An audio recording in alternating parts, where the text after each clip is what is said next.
সমস্ত ড্রাইভার ভাইদেরকে বলছি এবং হেল্পার ভাইদেরকে বলছি, ডানকুনি টোল পার করে এখানে যতগুলো চায়ের দোকান আছে এখানে তোমরা দাঁড়াতে পারো, দাঁড়িয়ে চাটা খেতে পারো বা শেকর টেকর সব দিতে পারো। কিন্তু এই কটা দোকান পার হয়ে যাওয়ার পরে সামনে যে ডিএফের ট্যাঙ্ক লাগানো আছে তারপরে একটা দোকান পড়ে, সিঙ্গেল দোকান। ওই সিঙ্গেল দোকানের সঙ্গেই এক হারামখোরের বাচ্চা ওখানে বসে থাকে, লটারি না কি ফড়কি এ নিয়ে। তো বহু ড্রাইভার ওখানে দাঁড়িয়ে ফেঁসে গেছে।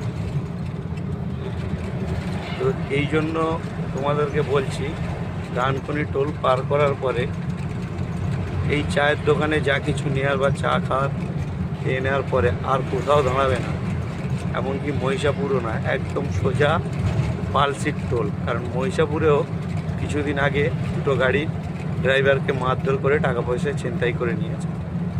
আর ডানকুনি টোল পার করে এই যে সিঙ্গেল চায়ের দোকান আছে আমি দেখাচ্ছি, এই চায়ের দোকানগুলো নয়, আগে সিঙ্গেল যে চায়ের দোকান আছে তোমরা কম বেশি সবাই জানো।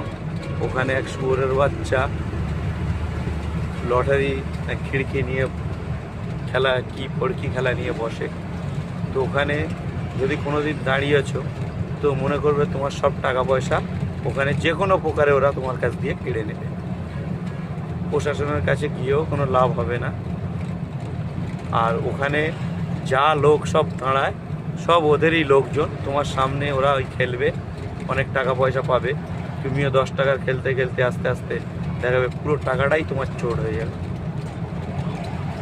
সেই জন্য বারবার অনুরোধ করছি হেল্পার ভাইদের এবং ড্রাইভার ভাইদের যে এই ফাঁকাটা পার করে ডানকুনি এই ফাঁকাটা পার সামনে দোকানটা পড়বে।